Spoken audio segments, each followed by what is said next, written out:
नरेंद्र मोदी ने इटली में G7 summit के बाद भारत लौटे हैं। मोदी ने इटली में ऋषि सुनक से लेकर जॉर्जिया मेलोनी, मैक्रो समेत कई ग्लोबल लीडर से मुलाकात की। पर आप ये जानकर हैरान हो जाएंगे कि जब मोदी इटली में थे तो मोदी विरोधी अलग एजेंडे में लगे थे। मोदी विरोधी ये नैरेटिव गढ़ने में लगे थे कि एनडीए गठबंधन की सरकार गिर सकती है, और ऐसा तब भी है जब मोदी विरोधियों के पास नंबर तक नहीं है। नंबर मोदी के पास ही है, लेकिन विरोधी सरकार गिराने का नैरेटिव तैयार करने की कोशिश में लगे हैं। आखिरकार ऐसा क्यों किया जा रहा है, आप ये रिपोर्ट देखिए, सब समझ जाएंगे। नरेंद्र मोदी के सियासी दुश्मन तो अनेक हैं। मोदी के दोस्त कौन कौन हैं, आज पूरी दुनिया को पता चल गया। नरेंद्र मोदी थर्ड टर्म में पहली बार जब G7 समिट के लिए इटली पहुंचे तो सबसे पहले मोदी से किसने हैंडशेक किया? नरेंद्र मोदी को सबसे पहले कांग्रेचुलेशंस मिस्टर प्राइम मिनिस्टर किसने कहा? इटली में मोदी की तीसरी जीत पर किसने कहा, मिस्टर प्राइम मिनिस्टर आपने तो कमाल कर दिया। इटली में जितना क्रेज G7 समिट को लेकर दिखा, उससे कहीं ज्यादा क्रेज विदेशी राष्ट्राध्यक्षों में मोदी से मिलने को लेकर दिखा। इटली के अपुलिया में मोदी की पहली इन पर्सन मुलाकात फ्रांस के राष्ट्रपति इमैनुअल मैक्रों से हुई। मैक्रों ने मोदी से अपनी दोस्ती निभाई, सबसे पहले दी जीत की बधाई। मोदी मैक्रों की मीटिंग के इस फ्रेम को गौर से देखिए। मोदी ने हाथ बढ़ाया, मैक्रों ने मोदी को गले लगाया, मोदी की पीठ थपथपाई और फिर मोदी के हाथ पर हाथ रखकर दी 24 की चुनावी जीत की बधाई। इटली में मोदी की दूसरी मीटिंग ब्रिटेन के प्राइम मिनिस्टर ऋषि सुनक से हुई। यहां भी बातचीत की शुरुआत कांग्रेचुलेशंस मिस्टर प्राइम मिनिस्टर से ही हुई। ऋषि सुनक ने आते ही सबसे पहले मोदी को गले लगाया, फिर नमस्ते मोदी कहकर well done mister prime minister वाला माहौल बनाया। नरेंद्र मोदी की तीसरी मुलाकात यूक्रेन के राष्ट्रपति ज़ेलेंस्की से हुई। यहां भी शुरुआत नॉर्मल हैंडशेक से हुई और अगले ही पल मोदी ने ज़ेलेंस्की को गले लगा लिया। ज़ेलेंस्की ने भी मोदी के साथ 1-to-1 बातचीत में उनकी हैट्रिक की खूब वाहवाही की। अब आप सोचेंगे कि मोदी की तीसरी जीत में ऐसा कौन सा मैग्नेट है कि G7 समिट के लिए पहुंचा हर देश का राष्ट्राध्यक्ष भारत के प्रधानमंत्री की ओर खींचा चला आया। एक चीज नोट करने वाली यह भी है कि जब G7 के हेड्स ऑफ डेलीगेशंस का अराइवल इंडो पैसिफिक और इकोनॉमिक सिक्योरिटी वाले सेशन के लिए हुआ तो वहां भी मोदी से मिलने के लिए ही लाइन लगी रही। इसका सीधा सा मतलब यह है कि नरेंद्र मोदी के तीसरे टर्म में दुनिया का हर देश भारत को विश्व बंधु के तौर पर देखता है और मोदी को अपने दोस्त के तौर पर देखता है। और ऐसा क्यों है, इसका एक जवाब नरेंद्र मोदी की लोकप्रियता में है। दूसरा जवाब भारत की बढ़ती ताकत में है और तीसरा जवाब इमर्जिंग वर्ल्ड ऑर्डर में भारत के बढ़ते रोल का है।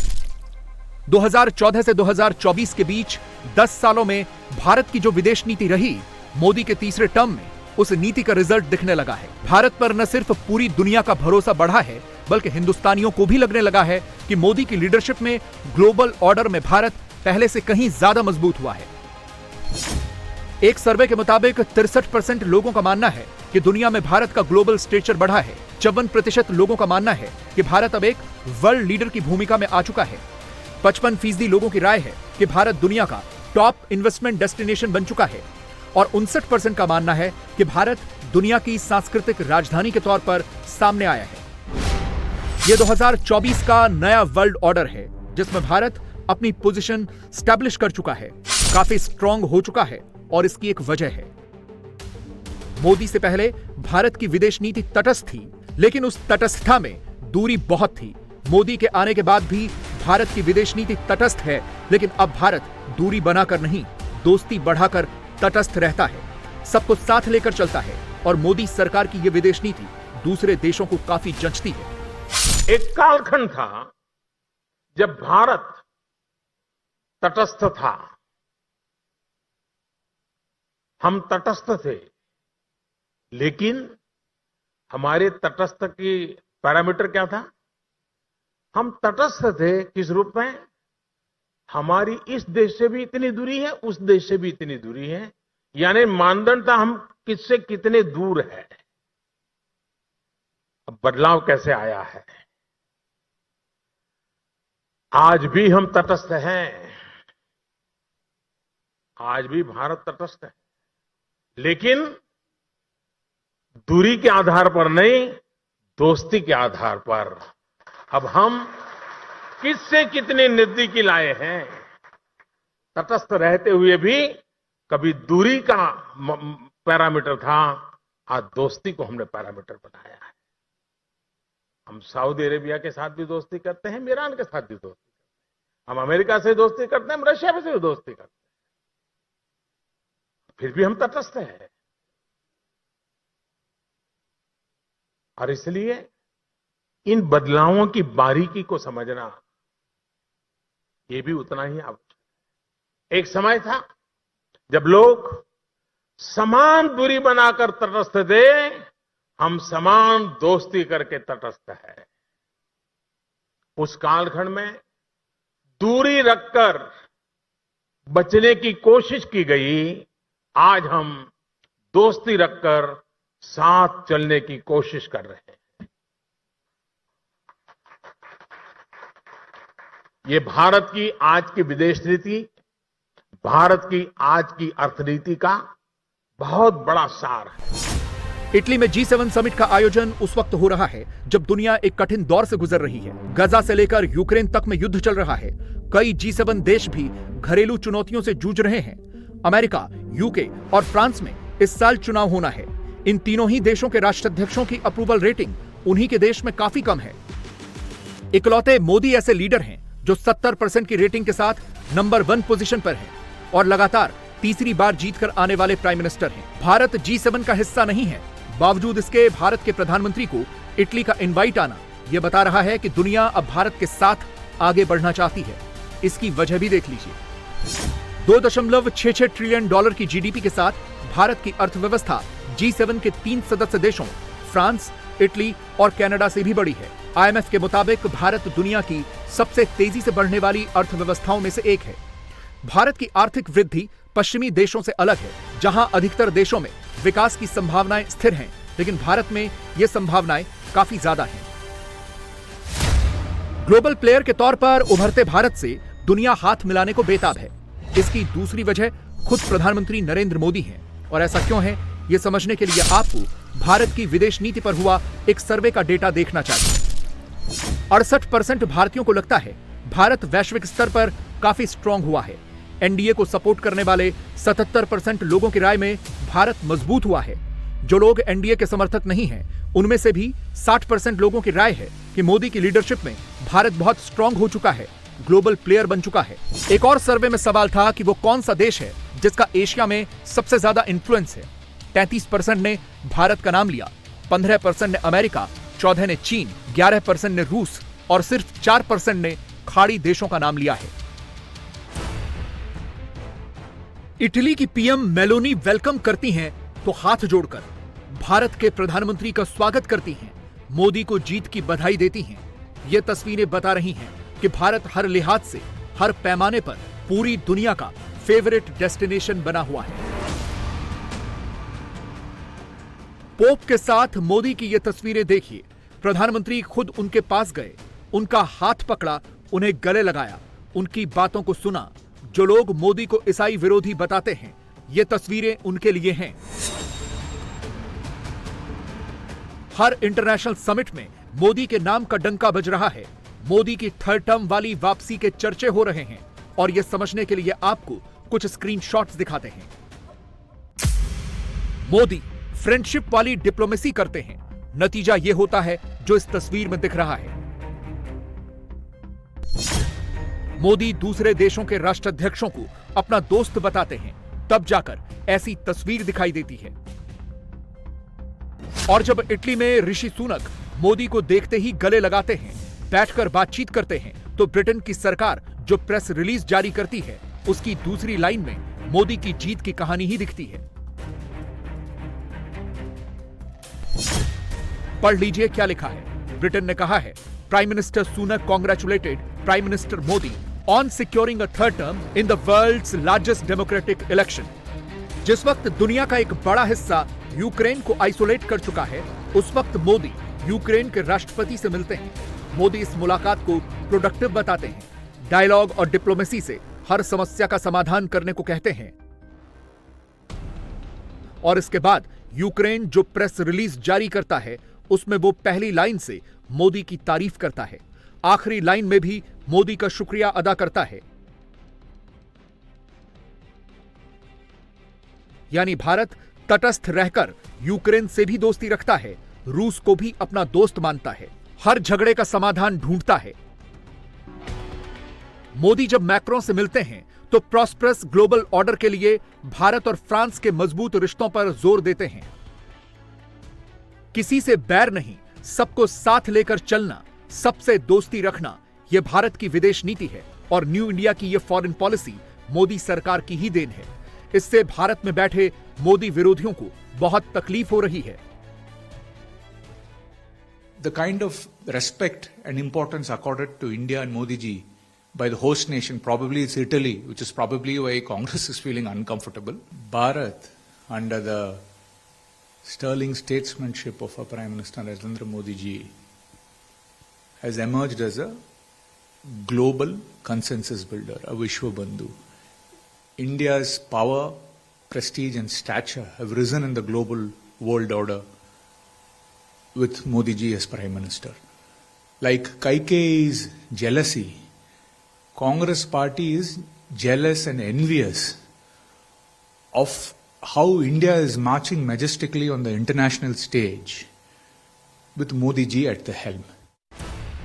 देश के भीतर हो या देश के बाहर, मोदी एटीज वाली डिप्लोमेसी करते हैं, सबको कंफर्टेबल रखते हैं। लेकिन वर्ल्ड लीडर्स के साथ मोदी के इस कंफर्ट लेवल को देखकर देश के भीतर बैठे मोदी के सियासी दुश्मनों को बहुत दिक्कत होती है और इसकी एक वजह मोदी की पॉपुलैरिटी भी है।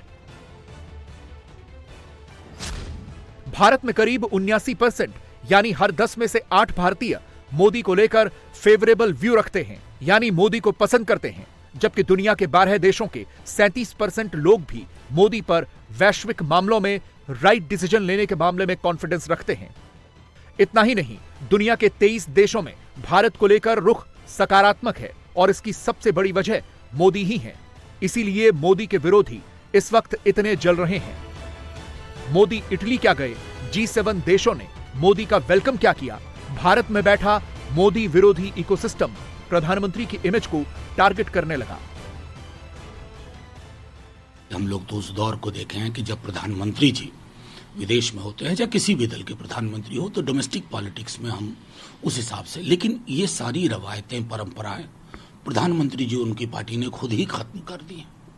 तो फिर क्या होता है कि जब आप पर छीटाकशी होती है तो आपको बुरा लगता है, लेकिन ये तो तय करना होगा ना कि सौम्यता, शालीनता, सुचिता का जो वातावरण था वो कैसे खत्म हो गया जब आप अपने विपक्ष को टोटी चोर, आप अपने विपक्ष को बिजली काट देगा, तो वो भूलते भूलते भी नफरत की वो जहर काफी वक्त ले लेता है। प्रधानमंत्री जी की जो कार्यशैली है ना, प्रधानमंत्री जी की कार्यशैली का एक सबसे, अगर एक वाक्य में बोलूं तो मी, माई एंड माइन, मेरा, मुझको, मुझसे। फिर वैसे व्यक्ति के समक्ष सामूहिकता की आप बात नहीं कर सकते। वो विपक्ष से संवाद नहीं करना चाहते, उन्हें विवाद ज्यादा पसंद है। तो वो अब उनके व्यक्तित्व का ये हिस्सा इतने वर्षों से रहा है, उसमें डिलीट बटन की गुंजाइश मुझे कम दिखती है। वैसे भी जो थोड़ी बहुत उनसे अपेक्षा थी, उन्होंने भैंस मंगलसूत्र मुजरा के बाद वो अपेक्षाएं भी खत्म करवा दी। देखिए, मेरा मानना है कि विदेश में भी प्रधानमंत्री जी की कोई छवि नहीं है। विदेश में मोदी जी की जो छवि है वो भारत की वजह से है। ये भारतीय जनता पार्टी का दुष्प्रचार था कि भारत की छवि प्रधानमंत्री की वजह से है।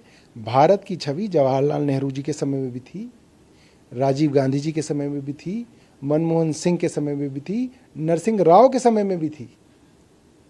और भारत की छवि की वजह से प्रधानमंत्रियों की छवि है। भारत को अपमानित ना करें भारतीय जनता पार्टी वाले।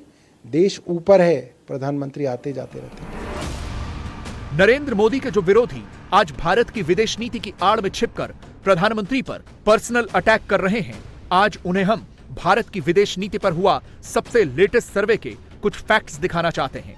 इससे उन्हें अंदाजा लग जाएगा कि मोदी को टारगेट करते करते वो कैसे भारत को ही टारगेट करने लगे हैं। द ORF फॉरेन पॉलिसी सर्वे के मुताबिक भारत के 83% युवा मोदी सरकार की विदेश नीति को अच्छा मानते हैं। भारत के 88% यूथ को लगता है कि भारत का अगला गोल यूनाइटेड नेशन सिक्योरिटी काउंसिल की परमानेंट सीट हासिल करना है। करीब 83% युवाओं का मानना है कि G20 की अध्यक्षता के दौरान भारत ने अपने सारे कंसर्न्स को दुनिया के सामने अच्छी तरह प्रोजेक्ट किया। मोदी इस वक्त G7 समिट के लिए इटली में हैं। इस सर्वे में 83% यूथ का मानना है कि अब वक्त आ गया है जब भारत को G7 में परमानेंट इनवाइटी स्टेटस मिल जाना चाहिए। सर्वे के डेटा से साफ है, मोदी की लीडरशिप में भारत की विदेश नीति से देश संतुष्ट है। बस देश के भीतर मोदी के विरोधी असंतुष्ट हैं, मोदी पर हमलावर हैं। हमारी तरफ से प्रधानमंत्री जी देश के लिए जो भी G7 समिट में करना चाहते हैं उसके लिए शुभकामनाएं हैं, लेकिन ये बात स्पष्ट है कि दुनिया भर में ये इस चीज का ढिंढोरा पीटा है कि प्रधानमंत्री जी को जनता देश से हटाना चाहती है, जनता उनसे नाखुश है, उन्होंने देश को का बेड़ा गर्क करने में अपनी पूरी भूमिका निभाई है। इसलिए प्रधानमंत्री जी का नेतृत्व खोखला दिखाई दे रहा है। पहले हमने देखा कि प्रधानमंत्री जी विदेश के हर दौरे को एक इवेंट बना देते हैं जिसमें उनका अपना गुणगान हो, देश का कुछ भला हो या ना हो उससे कोई फर्क नहीं पड़ता। इस बार उम्मीद है कि ऐसा नहीं होगा। G7 समिट में जो अन्य देशों के राष्ट्रपति या प्रधानमंत्री हैं वो उनमें से कई सारे देशों में इलेक्शन हैं, तो ये G7 मीटिंग का जो नेतृत्व है अभी डावाडोल दिखाई दे रहा है। या तो ऐसे नेता हैं वहां पर जिनके अपने देशों में चुनाव है, और या ऐसे नेता हैं जिनको जनता ठुकरा रही है लेकिन किसी तरीके से घिसट फिसट के वो सरकार में बने हुए हैं। मोदी विरोधियों की दिक्कत ही यही है, वो ग्लोबल लेवल पर न मोदी का बढ़ता हुआ कद देखना चाहते हैं, न भारत को ताकतवर बनते देखना चाहते हैं। वो बस हर बात में विरोध करना जानते हैं। तीसरी बार मोदी की सरकार बन गई, दुनिया मोदी मोदी करने लग गई। प्रधानमंत्री के विरोधियों को सबसे ज्यादा चिढ़ इसी बात से है।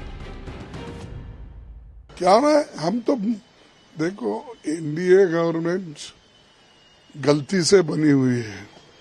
मोदी जी को एक तो मैंडेट नहीं है और माइनॉरिटी गवर्नमेंट है, ये गवर्नमेंट कभी भी गिर सकती है। अब देखेंगे, हम ये नहीं बोलेंगे कि अच्छा, हम तो ये कहेंगे अच्छा चलने दो, देश के लिए अच्छा होने दो, देश मजबूत बनाने के लिए हम सब लोग मिलके काम करना चाहिए।